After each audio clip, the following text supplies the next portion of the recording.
como que funciona a aposentadoria por invalidez, né? Quando que um auxílio-doença vira uma aposentadoria, né? Então, eu acho que isso dá para falar em termos gerais, assim.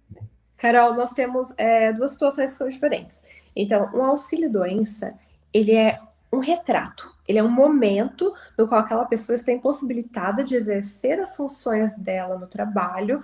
Por quê? Ela quebrou um braço, ou ela está acamada numa UTI, algum processo ali que ele é temporário. Então, após aquele momento, ela consegue retornar às suas atividades, à sua rotina. Então, para isso, ela contribuiu com o INSS e ela recebe também essa garantia, que é esse seguro, esse auxílio durante o período de doença. Agora, a invalidez já é uma questão muito mais profunda. Uma pessoa que ela é inválida, ela é considerada inapta para exercer as suas atividades laborais. E quem vai decidir isso? O médico. Eu também preciso de um perito. A pessoa passa por uma perícia, por exemplo. Ó, imagine uma pessoa que trabalha como cozinheira. Ela tem essa atividade há 20, 30 anos, carteira assinada. Como é a função de uma cozinheira? Ela fica em pé o dia inteiro, fica ali, ela utiliza muito o braço o tempo todo, né? Então, ela descasca ali alguma fruta, verdura, lava, cozinha. Então, ela precisa muito desse movimento dos seus braços. Digamos que essa mesma paciente passa por uma cirurgia, então tiro ali toda aquela região axilar e ela possui uma dificuldade, uma impossibilidade de uso desse braço. Então, ela não consegue mais levantar o braço, ou ela sente muita dor, uma dor que é insuportável ao realizar qualquer atividade com essa mão.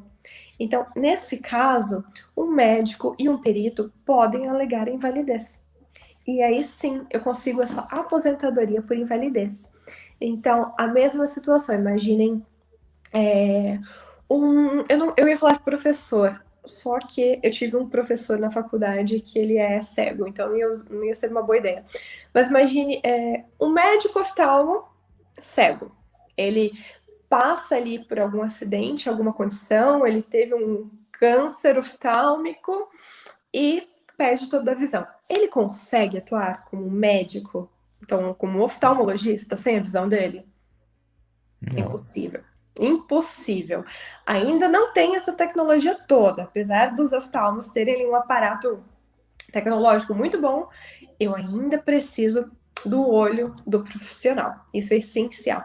Ou seja, sem a visão, ele não consegue mais retornar à atividade laboral dele.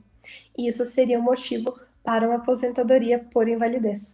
Então, vocês conseguem notar a diferença entre algo que é uma foto e algo que vai continuar para o resto da vida dessa pessoa? Ah, mas ele poderia ter outra profissão, ele poderia arrumar outra coisa. Não é isso que nós discutimos. É aquela atividade dele, naquele momento, o que ele faz. Então, não o que ele poderia fazer.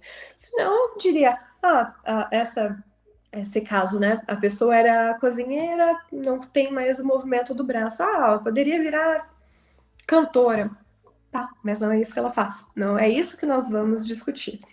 Ficou claro, ajudou essa Sim, diferenciação? sim. Então, agora, né, meninas?